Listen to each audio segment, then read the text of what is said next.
complete the table for f of x equals x squared and k of x equals x plus 3 squared, then graph both functions on the same coordinate grid.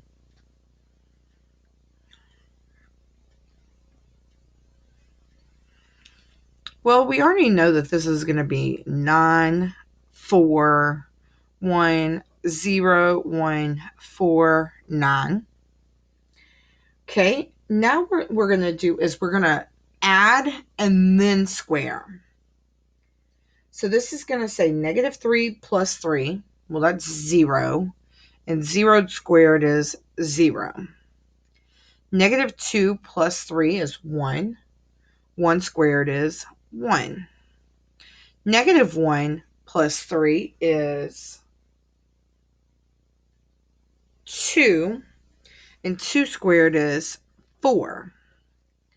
0 plus 3 is 3. And 3 squared is 9. 1 plus 3 is 4. That's going to be 16. This is going to be 5, 25. And 3 is going to be 36. I'm going to kind of graph this over here.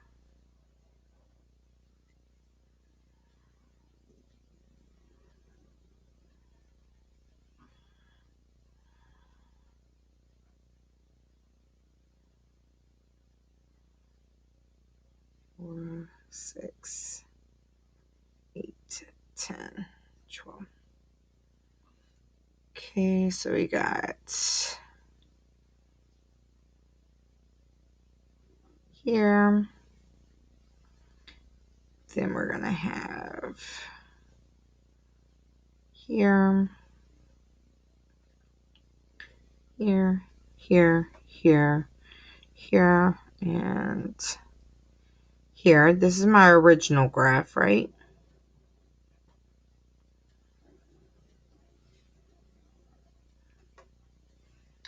All right.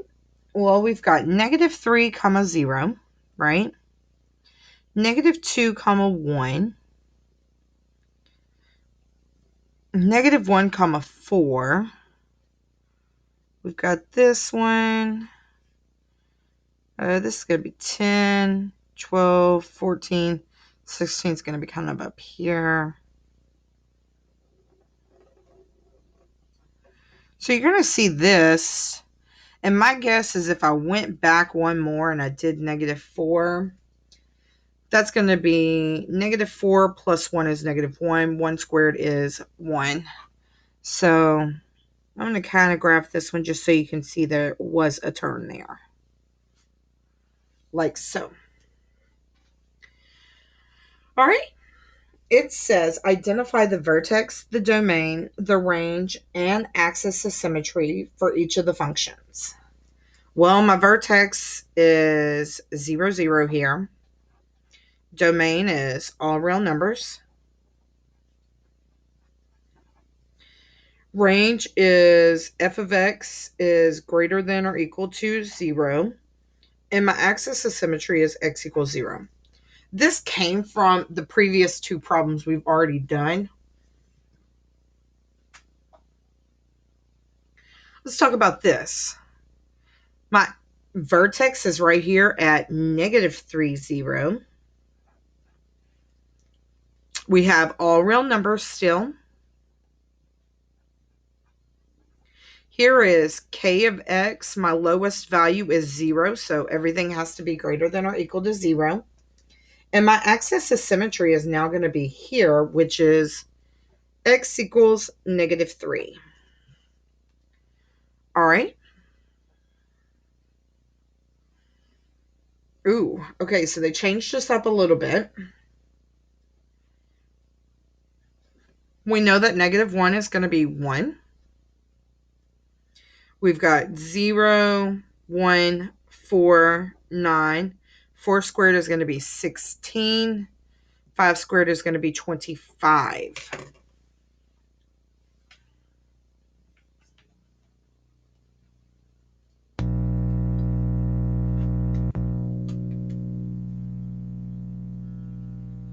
All right, let's take a moment to do this. -1 minus 4 is -5, and -5 squared is 25.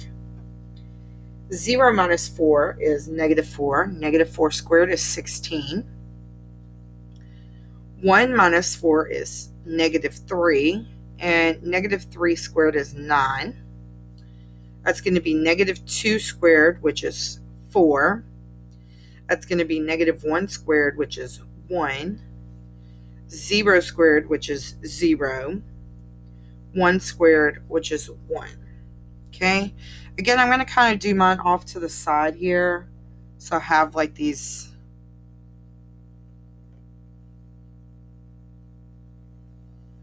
axes here. Go 2, 4, 6, 8.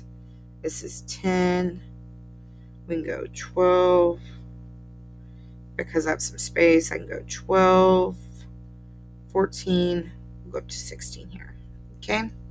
So -1, comma 1.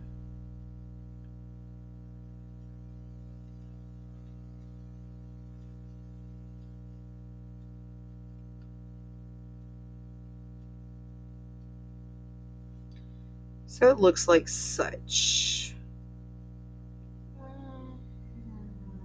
Like this, right? Let's try the other way.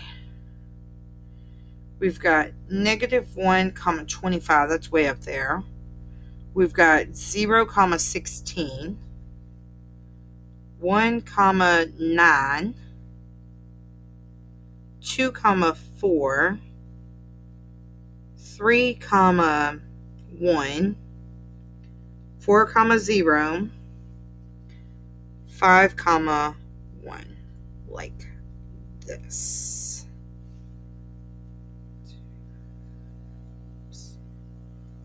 Gotta be a little bit more careful as I come here. Okay. Let's talk about some key features of this graph. Well, looking at this, my vertex hasn't changed. It's still 0, 0. My domain is still all real numbers. Oops. My range is still f of x is greater than or equal to 0. And my axis of symmetry is still x equals 0. This was for f of x. That didn't change. Let's take a look at p of x, which is the new function. My vertex has moved over. It's over here at 4, 0. We still have all real numbers because I can plug in any x that I want to. My range is p of x has to be bigger than or equal to 0. And my axis of symmetry has moved to x equals 4.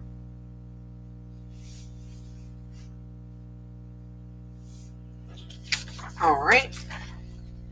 Let's take a look at my equations.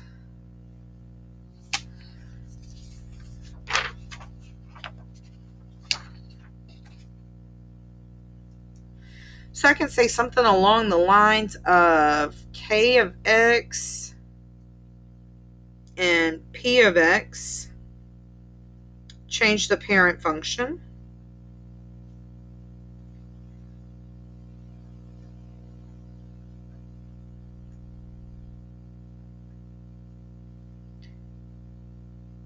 F of x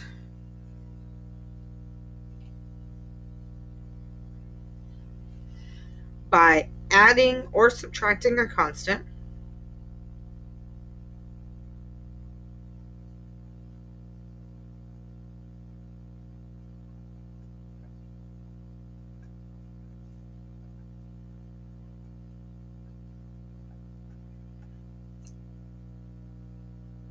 Inside the parentheses.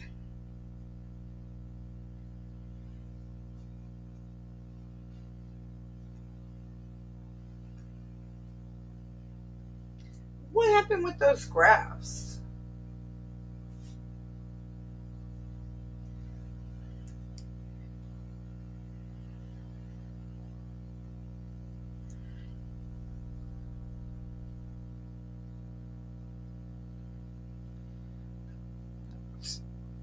For k of x,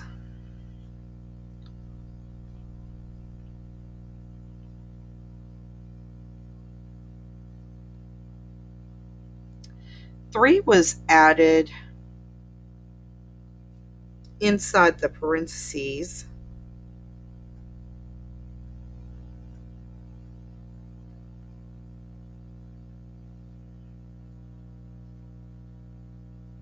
and the graph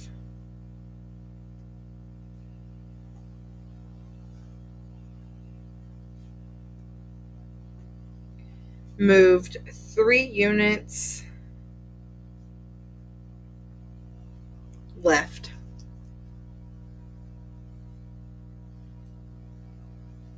For p of x,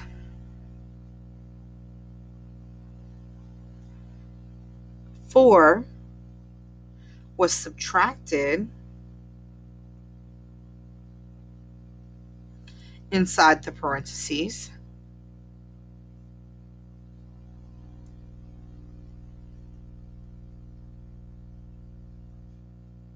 and the graph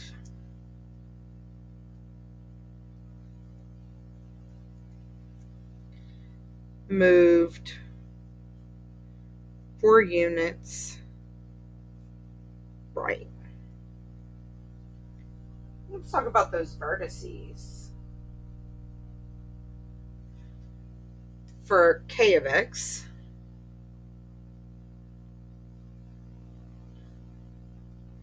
3 was added inside the parentheses,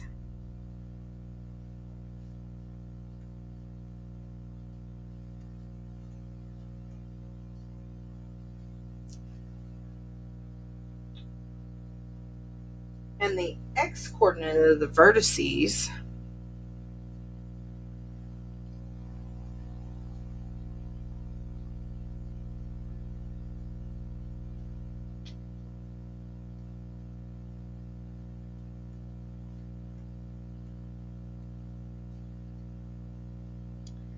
decreased by 3. For p of x,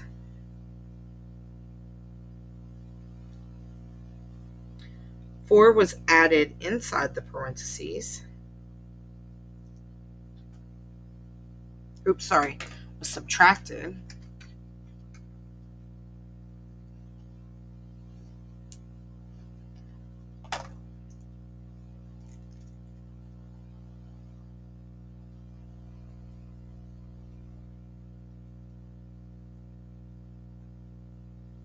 Inside the parentheses.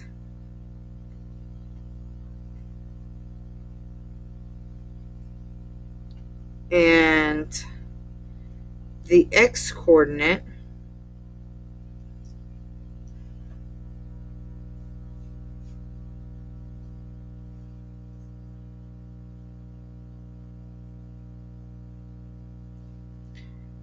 of the vertex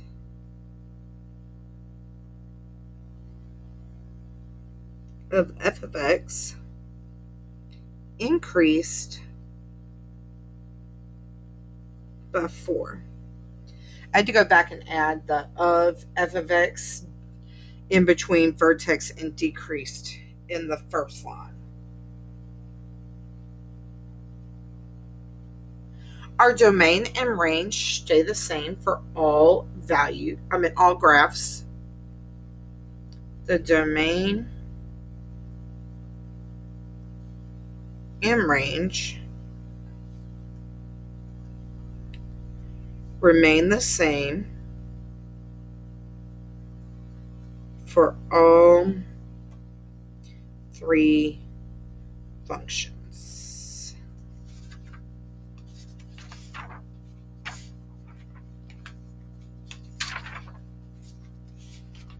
All right, let's talk about our axis of symmetry.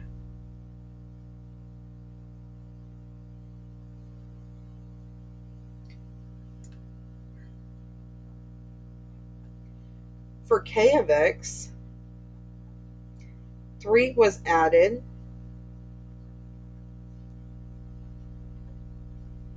inside the parentheses,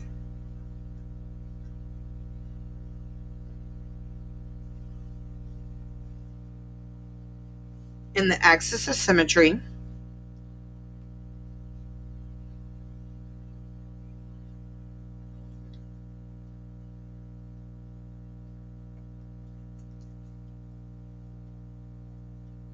move 3 units to the left.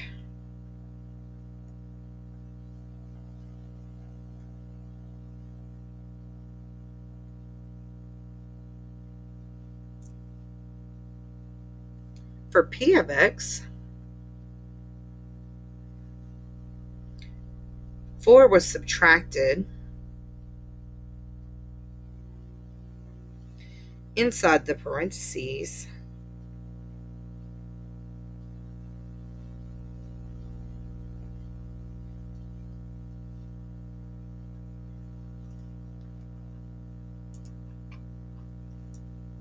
in the axis of symmetry,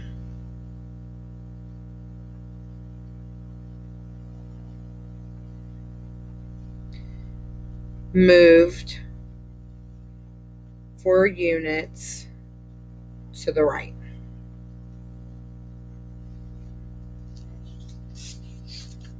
Ooh. The change to the parent function in items 13 and 14 are examples of horizontal translations. 16. Express regularity and repeated reasoning. How does the value of h in the equation k of x equals x plus h squared change the graph of the parent function k of x equals x squared? So how does this change my graph?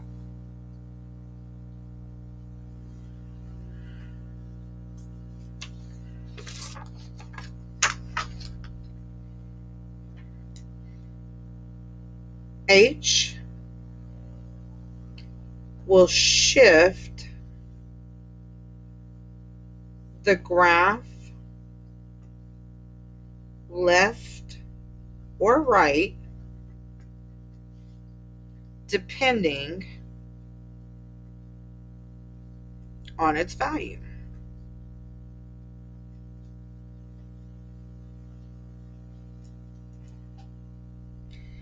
If h is less than 0, if h is greater than 0, the graph shifts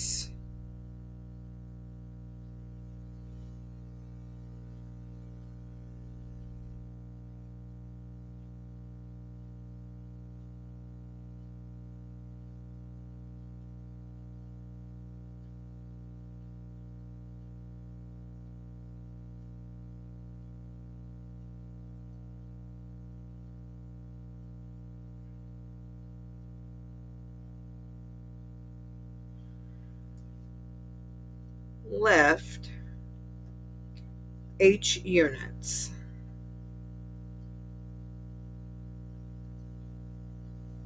If h is less than 0, the graph shifts right h units. On the next slide, you're going to see your vocab match for this lesson with your, not your vocab match, sorry. This one's a fill in the blank because we only had one vocabulary for this lesson. So go ahead and take a moment to answer that question. Please remember to mark this presentation as done. Good luck.